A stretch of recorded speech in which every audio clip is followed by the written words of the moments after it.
சடனாக ஒரு நாள் என்ன ஆயிடுச்சு, எலுமிச்சை பழத்தை கட் பண்ணி நான் பிழிஞ்சு விடணும்னு சொல்லிட்டு குங்குமம் வச்சு ஏதோ சுற்றி போடணுன்றதுக்காக பண்ணோம். நல்ல ஃபேவரட்டான பிராண்டு கோபுரம். அங்கேருந்து இந்த ரெட் கலர் குங்குமம் வாங்கிட்டு வந்து அப்ளை பண்ணி பிழிஞ்செல்லாம் விட்டுட்டு அப்புறம் கை வைக்க பார்க்குறேன், ஃபுல்லாக சாயும் கையில். நான் ரொம்ப டிசப்பாயின்மெண்ட் ஆன ஒரு விஷயம் என்னன்னா, ஒரு குங்குமன்றது ரொம்ப ப்ரீஷியஸாக, அந்த குங்குமம் வந்து இவ்வளோ கெமிக்கல், அந்த ரெட்டுன்ற கலர் வந்து ஒரு கேன்சர் ஏஜென்ட்னு சொல்லுவோம்.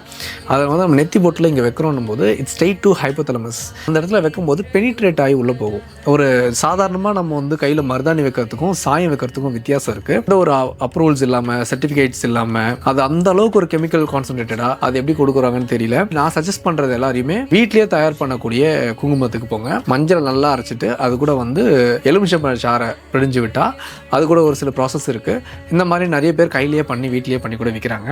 அவங்களுக்கு கீப் ஆன் சப்போர்ட் பண்ணுங்கள். எங்ககிட்ட ப்ராடக்ட் கிடையாது, நான் சஜஸ்ட் தான் கொடுக்குறேன். It's a small advice for me. Thank you.